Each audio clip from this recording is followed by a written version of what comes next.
नमोस्तु गुरुदेव, नमोस्तु गुरुदेव, नमोस्तु गुरुदेव। बोलिए मुनिवर्षी प्रमाण सागर जी महाराज की जय जय जय। मुनिवर्षी अरहत सागर जी महाराज की जय।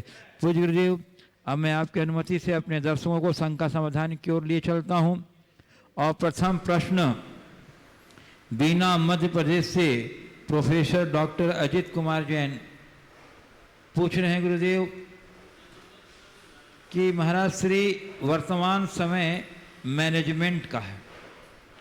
सब कुछ होते हुए भी यदि मैनेजमेंट यथोचित नहीं है तो कार्य की सिद्धि संदिग्ध है। तो महाराज श्री मेरी जिज्ञासा है कि आध्यात्मिक क्षेत्र में लक्ष्य तक पहुंचने के लिए हमें अपने जीवन को किस तरह व्यवस्थित करना चाहिए कि आने वाली चुनौतियों का हम समाधान करते हुए लक्ष्य को प्राप्त कर सकें। देखिए, बिल्कुल सही बात कहा। ये समय मैनेजमेंट का है। प्रबंधन और नियोजन हर क्षेत्र में आवश्यक है। आध्यात्मिक क्षेत्र में चित्त का नियोजन और चर्या का प्रबंधन बहुत ही महत्वपूर्ण स्थान रखता है। थोड़ा देखो भाई, उसको बंद करो। चित्त का नियोजन और चर्या का प्रबंधन। चर्या प्रबंधित हो मतलब संयत हो, सजीवी हो, संतुलित हो, नियमित हो। हम अपने आचार विचार में पवित्रता रखें, समयबद्ध तरीके से चले और एक क्षण का भी प्रमाद न करें। प्रमाद हमारे जीवन का बहुत बड़ा शत्रु है। ये प्रमाद शब्द ही बताता है कि हम समय का थोड़ा भी दुरुपयोग न करें, बर्बादी न करें। दूसरी ओर चित्त का नियोजन। चित्त को जब हम चेतना में नियोजित करते हैं तभी हमारी आत्मा का वास्तविक उत्कर्ष होता है। यही हमारी आध्यात्मिक साधना का मूल है और इसी के बल पर हम आगे बढ़ सकेंगे। पूज्य गुरुदेव, जबलपुर मध्य प्रदेश से नीलम जैन जड़ी बूटी परिवार पूछ रही हैं कि आजकल सभी व्यक्ति समझते हैं कि हम जो बोल रहे हैं वही सही है। तो गुरुदेव, ऐसे में हमें कैसे पता चले कि कौन सही, हम सही कि सामने वाला सही? हम बोल रहे हैं वही सही, ये सब बोलते हैं। आपने पूछा है कैसे हमें पता चले कि हम सही है वो सही है। अपने आप को तो कोई गलत मानता ही नहीं। यही जीवन की सबसे बड़ी विडंबना है। हम अपनी गलती का एहसास करें तो हमें सामने वाले को सही मानने में एक पल का विलंब नहीं लगेगा। जब तक हम अपने आप को गलत रहने पर भी गलत मानने के लिए तैयार नहीं होंगे तब तक हम सामने वाले के किसी भी अभिप्राय को स्वीकारने में समर्थ नहीं हो सकते। तो हमें चाहिए कि हम अगर अपने आप को सही मानना चाहते हैं तो हम सही बनाएं और एक नीति अपनाएं। मेरा सो खरा नहीं, खरा सो मेरा। मेरा सो खरा ये अहंकार पूर्ण दृष्टि है और खरा सो मेरा ये विवेकपूर्ण बुद्धि है। हमेशा हमें किसी के भी साथ अगर सही दिखे तो इसे स्वीकारना चाहिए। हो सकता है कि कई बार हमारे निर्णय में चूक हो, हमारे चुनाव में चूक हो, लेकिन ऐसा हमेशा नहीं होता। धीरे धीरे समय बदलता है और हम वापस अपने मूल को पा सकते हैं। पूज्य गुरुदेव, हिसार हरियाणा से ताराचंद जी जैन कह रहे हैं कि गुरुदेव, नॉलेज एंड अंडरस्टैंडिंग में क्या अंतर है? नॉलेज और अंडरस्टैंडिंग में क्या अंतर है? यानी आपने पूछा है ज्ञान में और समझ में क्या अंतर है। देखिए, नॉलेज और अंडरस्टैंडिंग का अंतर आप पूछ रहे हैं। ज्ञान सूचनाओं के संग्रह का नाम है। हमने बहुत सारी चीज़ें अपने मायने में भरी, कुछ पढ़कर, कुछ देखकर, कुछ सुनकर, ये नॉलेज। लेकिन समझ एक्सपीरियंस का नाम है, अनुभव से प्रकट होता है। नॉलेज आप प्रैक्टिस करके पा सकते हैं, लेकिन समझ तो एक्सपीरियंस से आता है। कोई जरूरी नहीं कि जो ज्ञानवान लोग हों उनमें समझदारी हो, और ये कोई जरूरी नहीं कि जो समझदार हों, जो समझ रख के जीने वाले लोग हों, उनके पास बहुत बड़ा ज्ञान हो। क्योंकि ज्ञान से अनुभव बड़ा होता है, अनुभव से समझ विकसित होती है। समझ का मतलब है सूझबूझ या विवेक। जिस मनुष्य के हृदय में विवेकमत्ता प्रकट हो जाती है, उसका जीवन बहुत ऊंचा होता है। कबीर दास ने बहुत अच्छी बात कही है, समझा समझा एक है, अनसमझा सब एक। समझा समझा एक है, अनसमझा सब एक, और तिनको समझा जानी और जिनके घट में विवेक। तो ये विवेक अपने भीतर विकसित कीजिए, जो केवल अनुभव से प्रकट होता है। पूज्य गुरुदेव, हटा दमोह मध्य प्रदेश से अंशु जैन, भावना योग शिवरार्थी। गुरुदेव, मेरी जिज्ञासा यह है कि हमारी संस्कृति में बेटियां माता पिता के पैर क्यों नहीं छूती? तर्क करने पर घर के बुजुर्ग कहते हैं कि आदिनाथ भगवान के समय भी ऐसी ही मान्यता थी, तभी उन्होंने ब्राह्मी सुंदरी से कहा कि उनके जमाई के पैर उन्हें छूने पड़ेंगे, इसलिए ऐसा होता है। क्या यह सत्य है? अगर है तो क्यों? क्या लड़कियों को माता पिता के पैर छूने के सुख से वंचित रखना उचित है? यह सोच के मैं कभी कभी धोखे से पैर छू लेती हूँ, क्योंकि मुझे अच्छा लगता है। क्या मेरा ऐसा करना उचित है? समाधान दीजिए। देखिए, ऐसा कोई सार्वभौमिक नियम नहीं है कि बेटियां माँ बाप के चरण न छुए। बुंदेलखंड में कुछ जगह ऐसा होता है कि बेटियां माता पिता के पैर नहीं छूते, पर अब तो धीरे धीरे छूने लगे हैं। और बुंदेलखंड से बाहर तो सब जगह ऐसा रिवाज है। इसलिए बेटी अगर चरण छूती है तो ये उसका हक है, हमें उसे देना चाहिए। जहाँ तक भगवान ऋषभदेव और ब्राह्मी सुंदरी के प्रसंग की बात है, पता नहीं ये चर्चा कहाँ से आ गई। प्रवचनों में बहुत आयत ये बोला जाता है कि बेटी, तुम दोनों के होने वाले जमाई को मुझे नमन करना पड़ेगा। ये सब किसका चिंतन है पता नहीं, पर किसी शास्त्र में तो पढ़ने को नहीं मिला, कहीं नहीं। ना आदि पुराण में, ना आदिनाथ भगवान के चरित्र निरूपक जितने ग्रंथों को मैंने पढ़ा उनमें। एक भरतेश वैभव में तो खैर भरतेश की चर्चा है, तो कहीं मेरी स्मृति के अनुसार किसी भी शास्त्र में नहीं है। आदि पुराण में ब्राह्मी और सुंदरी के द्वारा वैराग्य की बात है, लेकिन उन्होंने स्वतः ही ब्रह्मचर्य की घोषणा की थी। इस तरह का कोई संवाद ही नहीं है।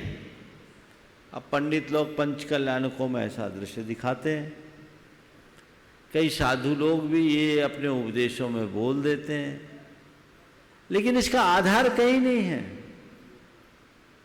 और ये भी एक हर जगह का रिवाज है, पर कोई जरूरी नहीं कि ससुर जमाई के पांव छुए, सब जगह नहीं छूते। या जमाई के पांव छूने की भी परंपरा मेरे ख्याल से बुंदेलखंड में ही है। यह बुंदेलखंडी परंपरा है, सार्वभौमिक परंपरा नहीं है। क्यों, उधर थोड़ी छूते हैं? छुआए थे क्या? जमाई छूते हैं, समझ गए? अब बुंदेलखंड के कुछ विशेषताएं हैं, लेकिन इसे सिद्धांत मत बनाइए। देश देश की परंपरा है, मुझे इससे छूने नहीं छूने से कोई ऐतराज नहीं है, न असहमति है। ये सामाजिक रीतियां हैं जो चल रही है, चलने दीजिए, लेकिन ये कह करके कि बेटियां माँ बाप के पैर न छुए, ये उचित नहीं है। अब तो समय बदल गया, बेटियों ने तो माँ बाप को दाग भी दिए हैं, मुखाग्नि भी दिए, ये भी प्रकरण आए हैं। और ये सब सामाजिक व्यवस्थाएं हैं, हमको उसी तरीके से देख करके चलना चाहिए, इसमें किसी भी प्रकार की विचार करने की बात नहीं। ओ पूज्य गुरुदेव, पलाश जैन कटनी से कह रहे हैं, गुरुदेव मैं यहाँ संत निवास कार्यालय में अपनी सेवा दे रहा हूँ। मेरी जिज्ञासा यह है गुरुदेव कि कर्म अगर पूरी ईमानदारी और पूरे मन से किया गया हो, लेकिन फल उसके अनुरूप न हो, तो क्या इसमें भाग्य का दोष है? और माना कि सही समय का इंतजार करना चाहिए, क्योंकि सब्र का फल मीठा होता है। अच्छा, लेकिन क्या बोल रहे हैं? फिर जी, से बोलें। इनका प्रश्न है गुरुदेव कि कर्म अगर पूरी ईमानदारी और पूरे मन से किया गया हो, लेकिन फल उसके अनुरूप ना हो, तो क्या इसमें भाग्य का दोष है? और माना कि सही समय का इंतजार करना चाहिए, क्योंकि सब्र का फल मीठा होता है, लेकिन गुरुदेव क्या एक समय के बाद सब्र का पहाड़ डगमगा जाना स्वाभाविक नहीं होगा? तो ऐसी स्थिति में हमें क्या करना चाहिए? देखिए, लगन से कर्म करने के बाद भी यदि उसका परिणाम न मिले तो निश्चित ये समझना चाहिए, या तो मेरे कर्म में कहीं कोई कमी है, या फिर मेरा भाग पूरी तरह मेरा साथ नहीं दे रहा। लेकिन ऐसा नहीं सोचना चाहिए कि भाग्य कभी पलटे नहीं। एक सोच जरूर मैं देना चाहता हूं, मेरे भाग्य में क्या है मुझे पता नहीं, पर मुझे हमेशा ये पता रखना चाहिए कि मुझे क्या करना है, और जो मुझे करना है वो सतत करते रहना चाहिए।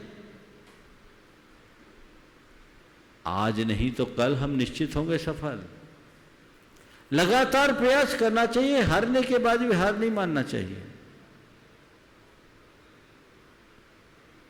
लगातार चलते जाओ, लगातार चलते जाओ, लगातार चलते जाओ,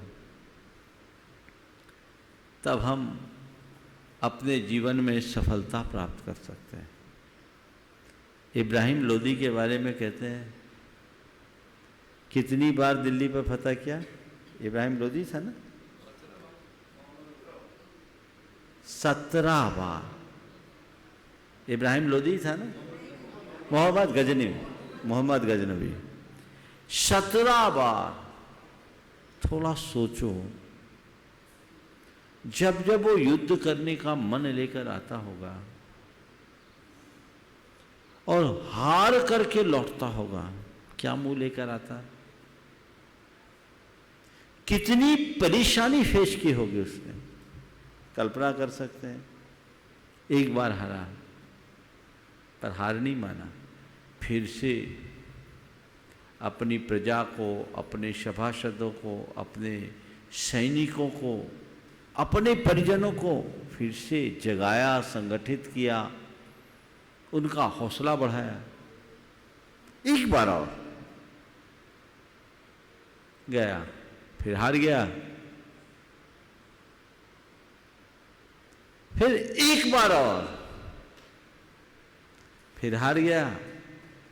थोड़ा सोचो, लगातार 17वें बार में फतह हुई ना, हाँ, 16 बार लगातार केवल हार हार और हार। कितनी बड़ी प्रेरणा है। एक बार और,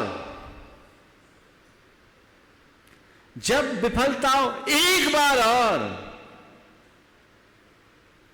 जब लगने लगे एक बार और, कभी तो हो रहोगे, हारो क्यों? एक बार और, बस ये सोच लेकर चलोगे, सफलता मिलेगी। सब्र भी चाहिए और संकल्प भी चाहिए।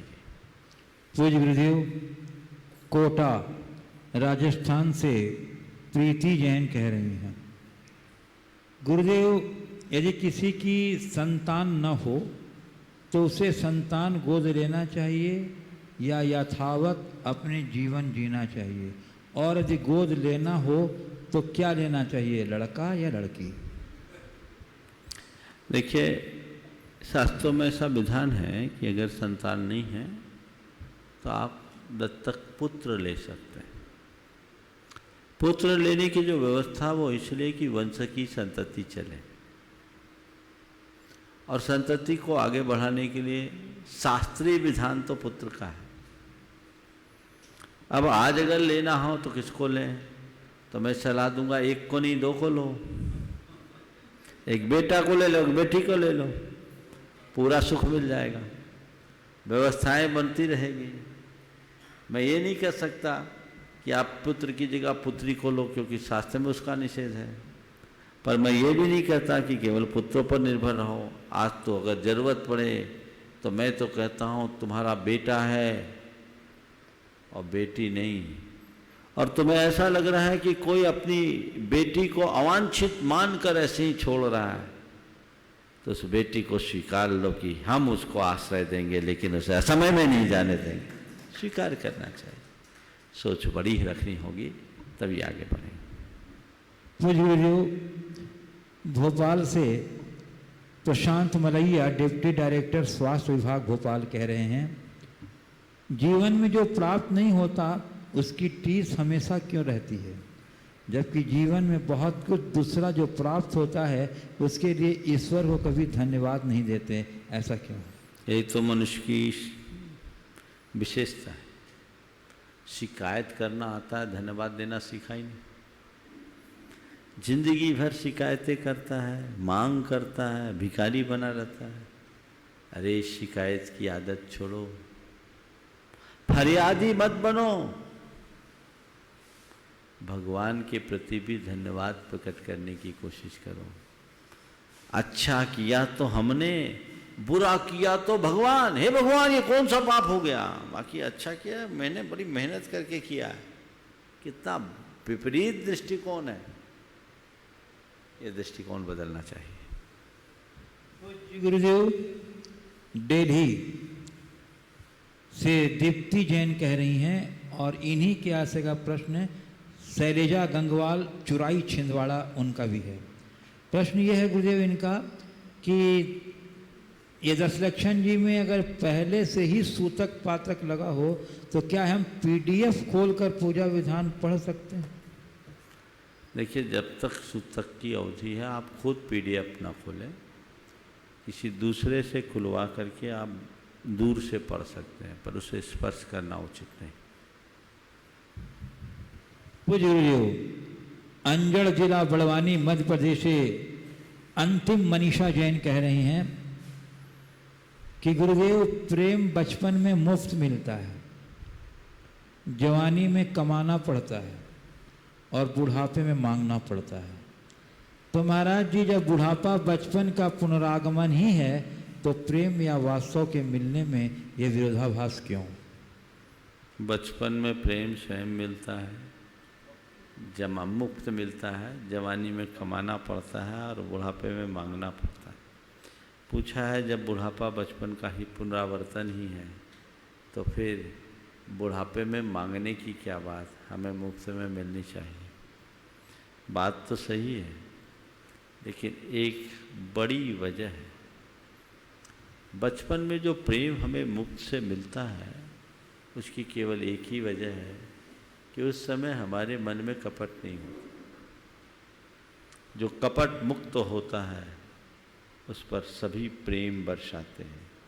बच्चों की निश्चलता सहज हमें अपनी ओर आकर्षित करती है, तो वो उनकी निश्चलता, उनकी सहजता, उनकी निष्कपट वृत्ति ही बच्चों के प्रति सबको आकर्षित करता है। कुरल काव्य में बहुत अच्छी बात लिखी कि सितार का स्वर मीठा और बांसुरी का स्वर मधुर है, ऐसा वे ही कहते हैं जिन्होंने बच्चों की तुतलाती वाणी को, जिन्होंने बच्चों की तुतलाती वाणी के मिठास का रसास्वादन नहीं किया। ये सहजता में जो आकर्षण है वो कृत्रिमता में नहीं। जैसे जैसे उम्र हमारी बढ़ती है, हमारे जीवन की सहजता छीन होने लगती है, तो प्रेम भी धीरे धीरे घटने लगता है। और बुढ़ापे में तो पता नहीं कितने तरह की विकृतियाँ। मनुष्य के साथ एक बड़ी दुर्बलता है। बच्चा जब बच्चा होता है तो उसका तन और मन दोनों बूढ़ा होता है, लेकिन बुढ़ापे में तन तो बूढ़ा हो जाता, मन जवान ही बना रहता है। बल्कि जवानों से ज्यादा आसक्ति और विकृतियां बूढ़ों के अंदर होती हैं, और इसलिए वे अपने जीवन के सहज सुख से वंचित हो जाते हैं। उन्हें जो मिलना चाहिए वो नहीं मिल पाता। तो ये वजह है, अगर बुढ़ापे में भी निश्चलता हो, सहजता हो, निर्विकारता हो, तो आज भी ऐसे लोग हैं जो वृद्धावस्था में भी सबके प्रिय पात्र बन जाते हैं। सभी का प्रेम उन पर बरसता है। तो ये हमारी अपनी परिणति की बात है।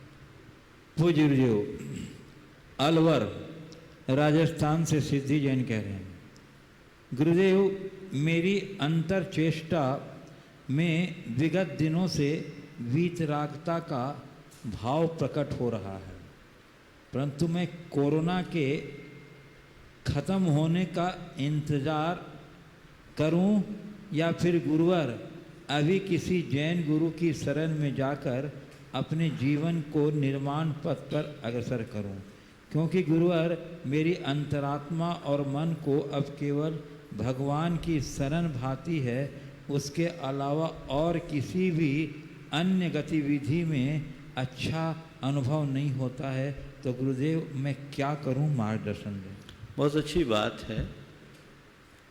आपका मन वीतरागता की ओर मुड़ा है, धर्म की ओर मुड़ा है। ये बहुत दुर्लभ है। मैं चाहूँगा कि इस मोड़ को स्थायित्व दें, हड़बड़ी ना करें, योग गुरु की तलाश करें और गुरु के सानिध्य में जाकर, गुरु की शरण में जाकर अपने जीवन को आगे बढ़ाएं। कोरोना का काल एक संकट का काल है।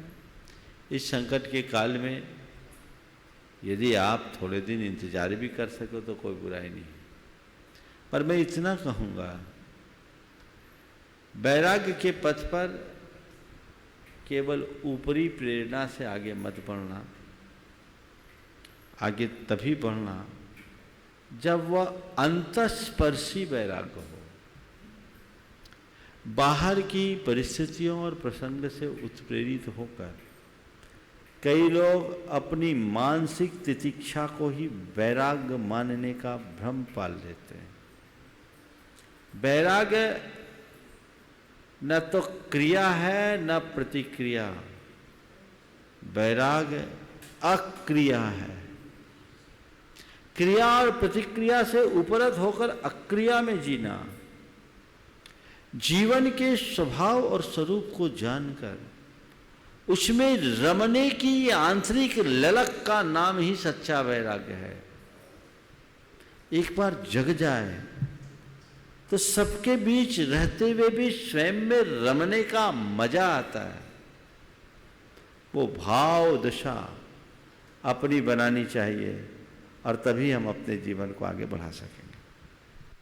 पूज्य गुरुदेव, रतलाम मध्य प्रदेश से लक्ष्मण मानवीय कह रहे हैं, गुरुदेव मैं जैन नहीं हूँ, मैं आपको गुरु मानकर अपनी सारी बुराइयों को छोड़ चुका हूँ। आपके प्रवचन जिनवानी पर मेरी पूरी फैमिली सुनती है।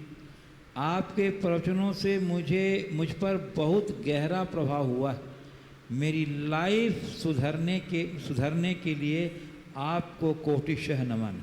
गुरुदेव, जो इंसान सबका भला करता है उसके साथ बुरा और धोखा ही क्यों होता है, मेरी जिज्ञासा का समाधान कीजिए। जो सबका भला करता है उसके साथ बुरा और होता ही क्यों? ये तो स्वभाव है। चंदन को घिसा जाता, नीम को थोड़ी घिसा जाता। संघर्ष उनके जीवन में आते हैं जिनके पास कुछ अच्छाइयाँ होती हैं। अगर आप सबका भला कर रहे हैं और आपके साथ बुरा या धोखा हो रहा है, धोखा या होता क्या बोला, धोखा, घबराई नहीं। ये सोचिए कि भला करने के बाद जब बुरा और धोखा हो रहा है तो बुरा करता तो पता नहीं क्या होता। और अच्छा है भले लोगों के साथ यदि बुरा और धोखा होगा तो उसे अपने तक समेट लेंगे। बुरे लोगों के साथ यदि और बुरा हो और धोखा हो तो बुराई और बढ़ेगी। इसलिए हमें कभी घबराना नहीं चाहिए, इसे नियति की परिणति मानकर स्वीकार लेना चाहिए।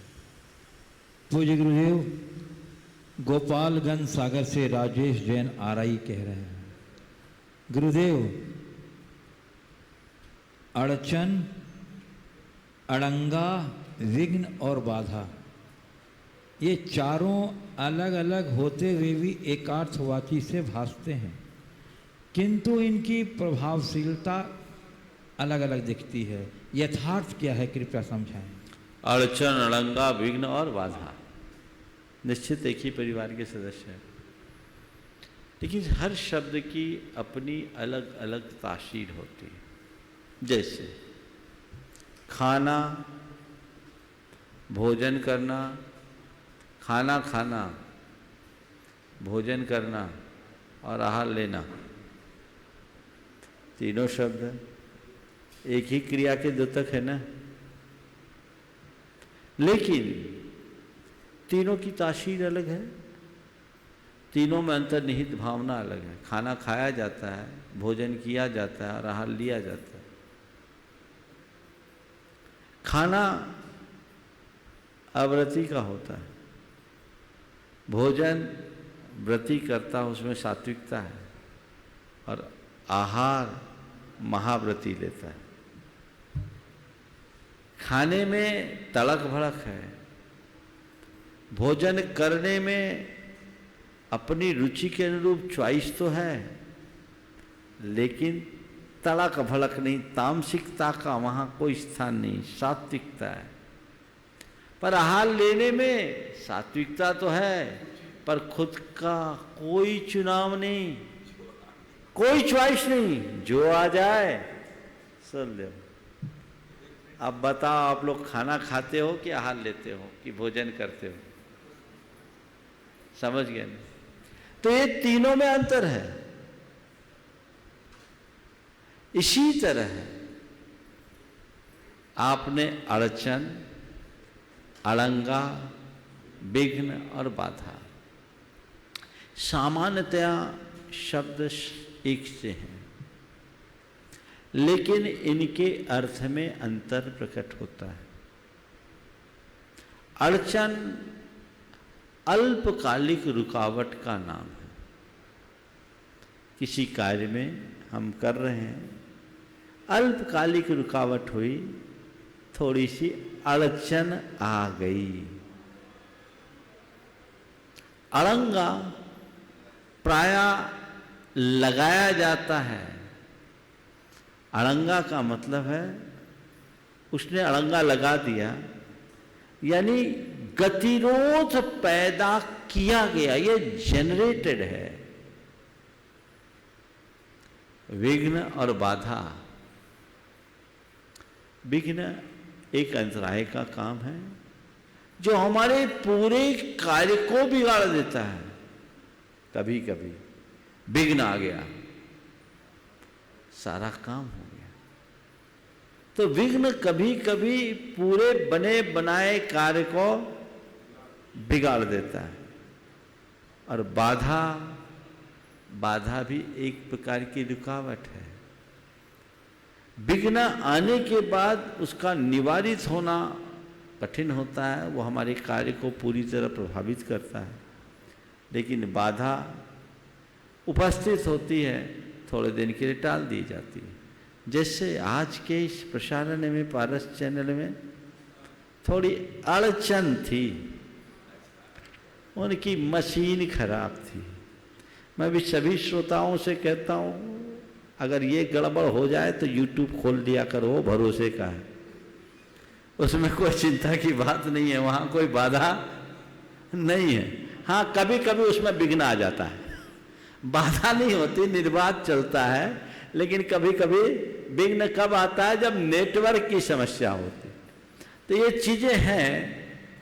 तो खैर, हमें हमेशा अच्छे विकल्प को देख करके चलना चाहिए और हर शब्द को उसकी तासीर के अनुरूप समझना चाहिए। पूज्य गुरुदेव, कुछ यहाँ स्थानीय जिज्ञासुओं को मैं आमंत्रित कर रहा हूँ आपके अनुमति से। श्रीमती शोभा जैन कटनी, शोभा जैन कटनी आ रही। तब तक गुरुदेव, इंदौर से महेंद्र जैन पत्रकार कह रहे हैं, कहाँ हुआ? नहीं, राजेश बोलिए। महेंद्र जैन पत्रकार कह रहे हैं, गुरुदेव सच बोलने वालों की तादाद कम हो गई है महाराज जी, लेकिन वास्तविकता यह है कि अपनी मन मर्जी का सच सुनने वालों की तादाद बढ़ गई है महाराज जी। सच और झूठ में बुनियादी अंतर हमारे स्वार्थ और मतलब का है, इसे कैसे कम किया जाए? देखिए, बिल्कुल सही बात कही है आपने कि सच और झूठ के पीछे का जो बुनियादी अंतर है वो हमारे स्वार्थ और मंतव्य का है। सच का मतलब है यथार्थ और झूठ का मतलब है अयथार्थ। और मनुष्य अयथार्थ का प्रयोग अपने स्वार्थ और अपने विशेष मंतव्य की पूर्ति के लिए ही करता है। इसलिए हमें हमेशा अपने मंतव्य को साफ रखकर चलना चाहिए। बोलिए। श्रीमती शोभा जैन कटनी तैयार रहेंगी। श्रीमती संध्या जैन बिलासपुर। गुरुदेव, समय का मतलब आत्मा भी है, समय का मतलब आत्मा भी होता है और समय का कालवाची भी है। क्या? समय कालवाची भी शब्द है, आत्मा और कालवाची। हाँ। और क्या दोनों का एक ही दूसरे से संबंध है? दोनों का एक दूसरे से संबंध है? क्या हमारे व्यवहारिक और पारंपरिक जीवन में कोई संदेश देता है? देखिए, समय आत्मा है और समय काल है।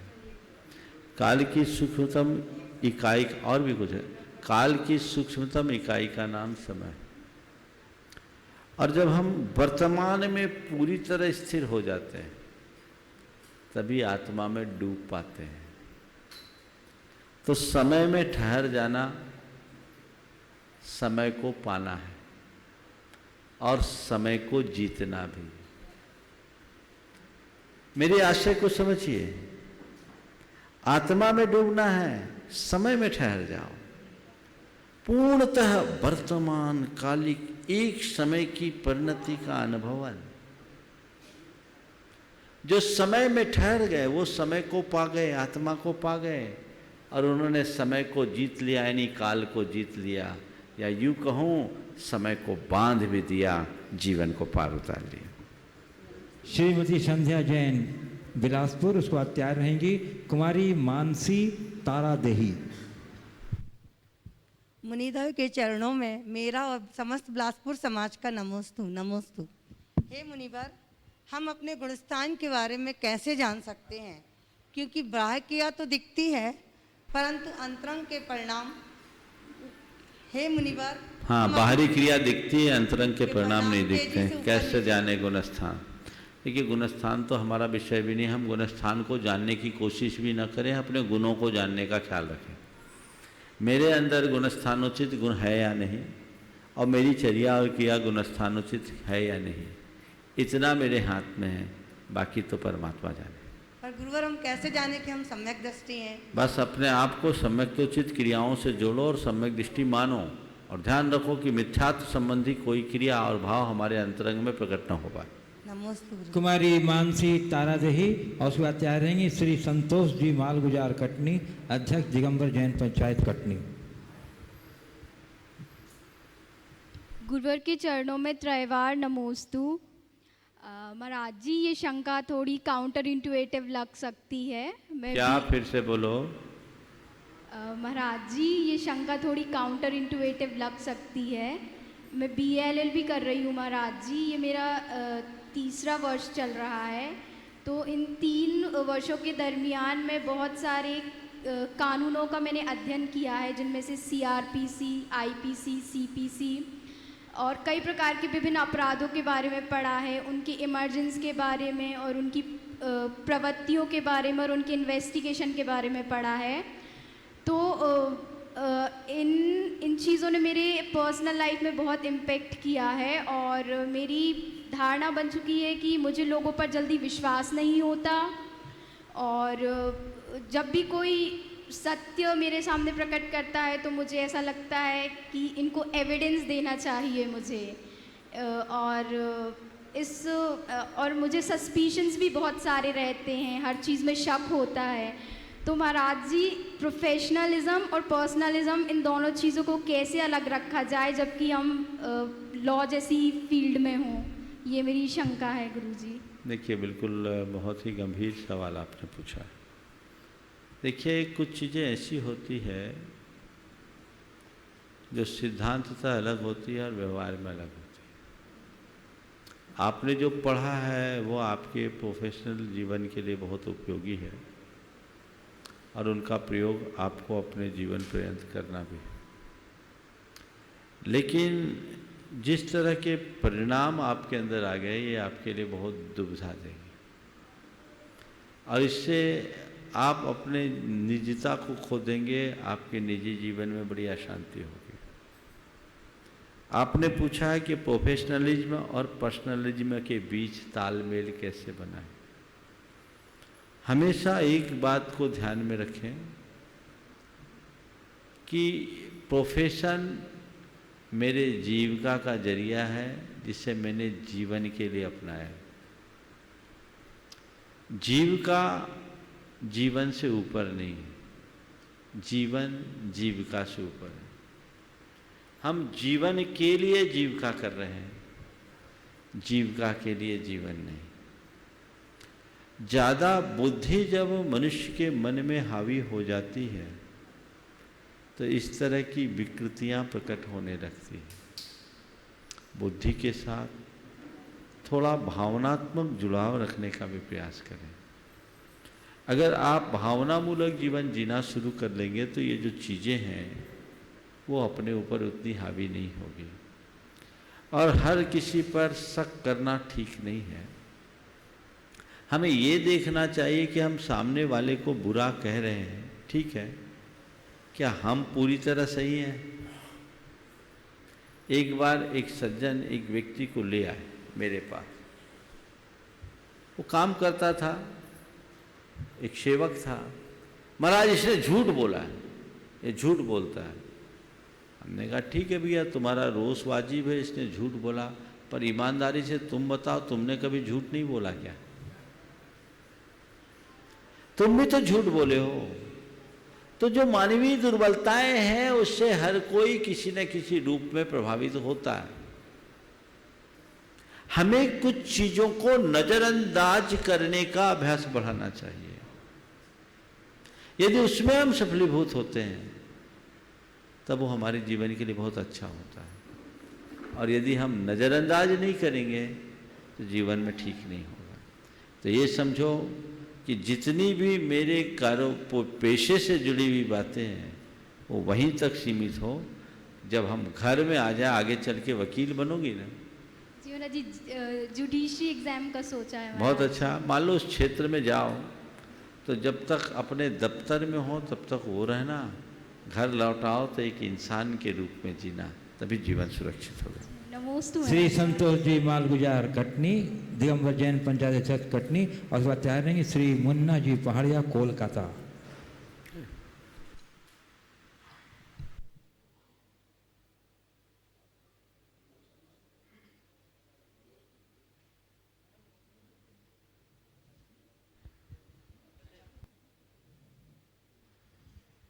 नमोस्तु महाराज जी।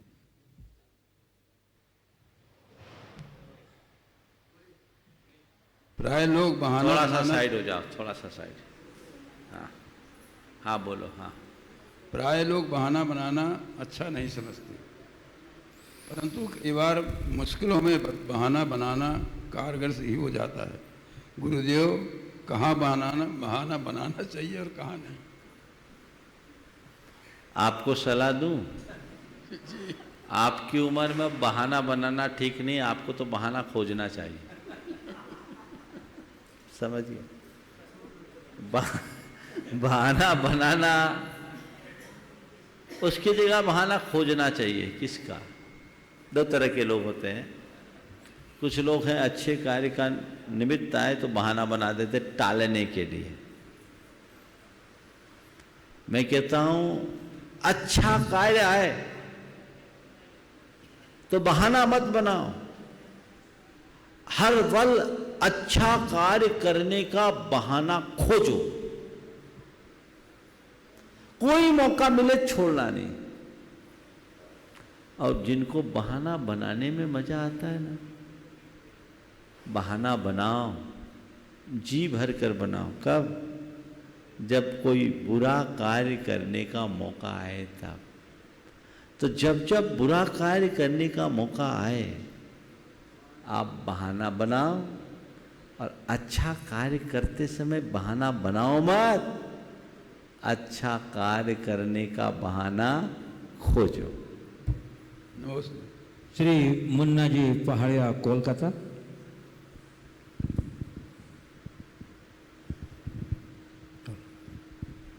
गुरुदेव के चरणों में बारंबार नमोस्तु।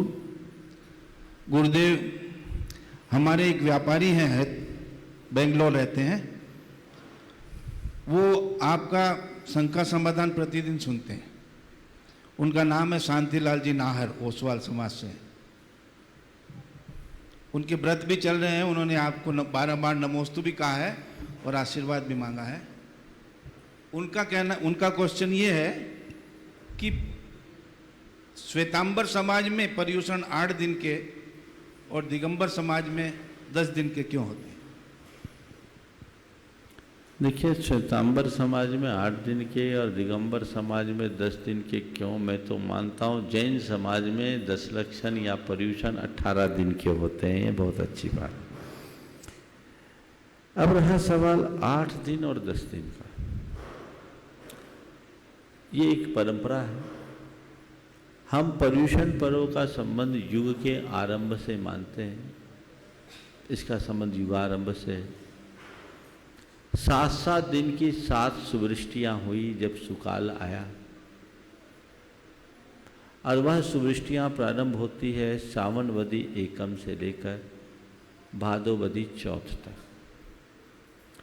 श्वेतांबर परंपरा में उसी उपलक्ष्य में आखिरी 8 दिनों में उत्सव मनाते हैं और उन्हें अष्टानी की पूजा करते हैं। संभवतः कल्प सूत्र का वाचन उनके यहाँ होता है। वो इसे एक अट्ठाई के रूप में देखते हैं। दिगंबर परंपरा में सुवृष्टि हो जाने के बाद धर्म आराधन करते हैं, और हमारे यहाँ धर्म के 10 लक्षण दिए हैं, इसलिए 10 दिन धर्म का आराधन होता है।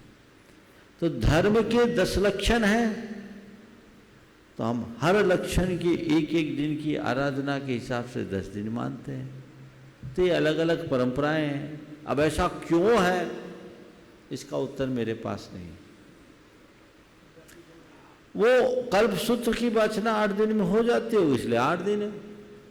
हमारे 10 लक्षण 10 है, इसलिए हम 10 लक्षण बोलते हैं। दिगंबर परंपरा में पर्युषण का प्रयोग कम होता है, 10 लक्षण शब्द का प्रयोग ज़्यादा होता है। तो अलग अलग परंपरा के अनुसार चलता है। नमस्ते। उनको हमारा आशीर्वाद बोलना। और फिर इसी साथ हमारे यहाँ तत्वार सूत्र के वचन की बात है, तो वो भी देख लिया। तत्वार सूत्र तो आ जाया, 2री शताब्दी में रचना हुई तत्वार सूत्र की। उससे पहले भी 10 लक्षण था, फिर भी हम लोग फायदा उठाते हैं, 10 दिन में 10 अध्याय वाँच लेते हैं। ये व्यवस्था है।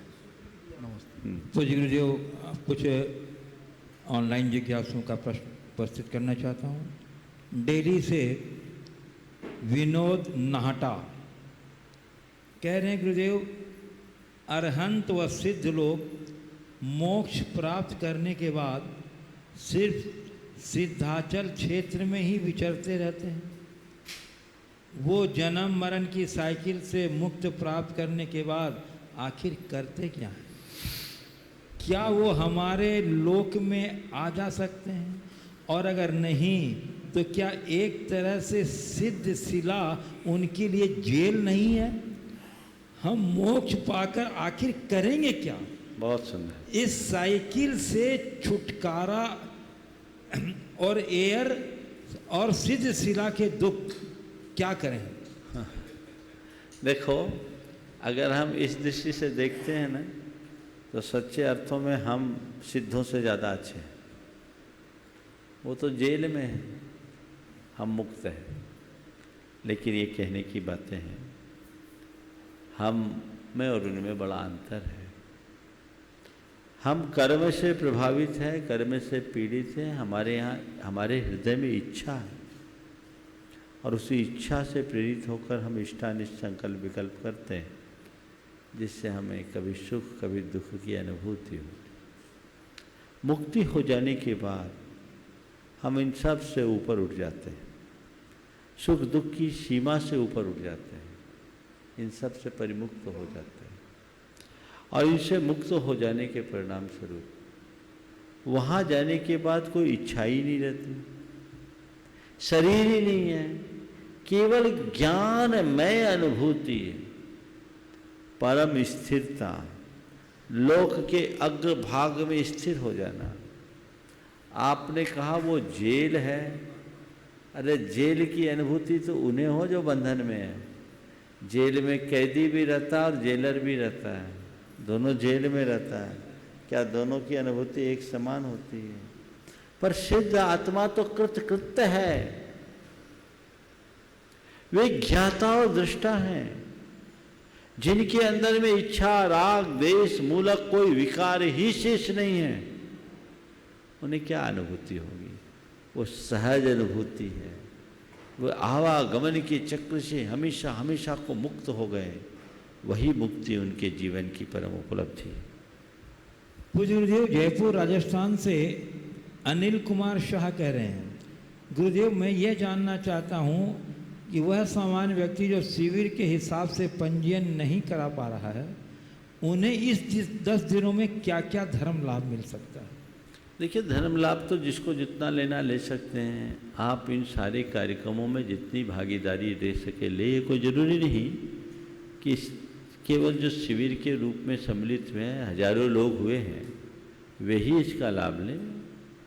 आप आम दिनों की तरह भी रोज़ भावना योग का लाभ ले सकते हैं, प्रवचन का लाभ ले सकते हैं। इच्छा और अनुकूलता हो तो आप पूजन का भी लाभ ले सकते हैं। भावना हो तो विधान में भी आनंद ले सकते हैं, और आपके पास समय हो तो तत्वार्थ सूत्र भी पढ़ सकते हैं, उसका व्याख्यान भी सुन सकते हैं। और आपकी रुचि हो तो प्रतिक्रमण में भी बैठ सकते हैं, और आप चाहें तो संघ का समाधान में भी आपका स्वागत है। आपके ऊपर निर्भर है। सारे कार्यक्रम आपको विधिवत मिल रहे हैं। आप जितना बने अपनी सुविधा अनुसार लाभ ले, सभी लोगों से मैं कहना चाहता हूँ। और बहुत सारे लोग कह रहे हैं ये जिनवानी चैनल पर पूरा प्रसारण होगा ही, लेकिन कुछ समय सुबह 6:20 से 7:20 तक का कोई कार्यक्रम जिनवानी चैनल में नहीं होगा। हालांकि जिनवानी चैनल में सारे कार्यक्रम आएंगे, पर जब भी आपको हमारे नित्य के किसी भी कार्यक्रम में अगर चैनल में बाधा आती है तो आप YouTube का इस्तेमाल कर सकते हैं। वहाँ आपको प्रमाणिक ऐप में YouTube चैनल के माध्यम से आप पूरा लाभ ले सकते हैं। तो पूरा शेड्यूल आएगा और आप उसका लाभ लें। जैसे तत्वार्थ सूत्र का व्याख्यान है 3 बजे से, पर 2:30 बजे से तत्वार्थ सूत्र का पाठ होगा, वो YouTube चैनल पर होगा। आज आप सबके पास सुलभ है, आप वहाँ भी लाभ ले सकते हैं। अन्य कार्यक्रमों में भी आप लाभ ले सकते हैं। आप अपनी शक्ति और परिस्थिति के अनुरूप लाभ ले, पर लाभ ले। आप शुद्ध भोजन, कईयों को शुद्ध भोजन करने की अनुकूलता नहीं है, चलो शुद्ध भोजन करने की अनुकूलता नहीं, इतना ही तय कर लो अशुद्ध भोजन नहीं करेंगे। ऐसे ही कोरोना काल में बाहर खाना तो लगभग बंद है ही। आप अपने आप को जितना संयत रख सको रखो। आप एकासन कर सकते हो, अच्छी बात है। 2 बार भोजन ले सकते हो, अच्छी बात है। उतना नहीं कर सको तो इतना कर लो कि रात में हम 4 प्रकार के आहार का त्याग कर देंगे। अगर इतना भी नहीं है तो कम से कम इतना तो करो कि इन 10 दिनों तक हम रात में भोजन नहीं करेंगे। आप अपने आप को जितना ढाल सको ढालो, और जितना उत्कृष्ट आप कर सको उतना करने की कोशिश कीजिए। यदि ऐसा आप करेंगे तो आपके जीवन की एक बड़ी उपलब्धि होगी, और वैसा प्रयास हमारा निरंतर चलते रहना चाहिए। कि हम कुछ तो करें, किसी भी रूप में तो हो। हमारे आम दिनों में तो सब प्रकार की चर्याएं चलती रहती है, कम से कम इन 10 दिनों में हम कुछ तो लें, रुचिपूर्वक लें। हालांकि कोई ज़रूरी नहीं कि आप दिन भर सुने।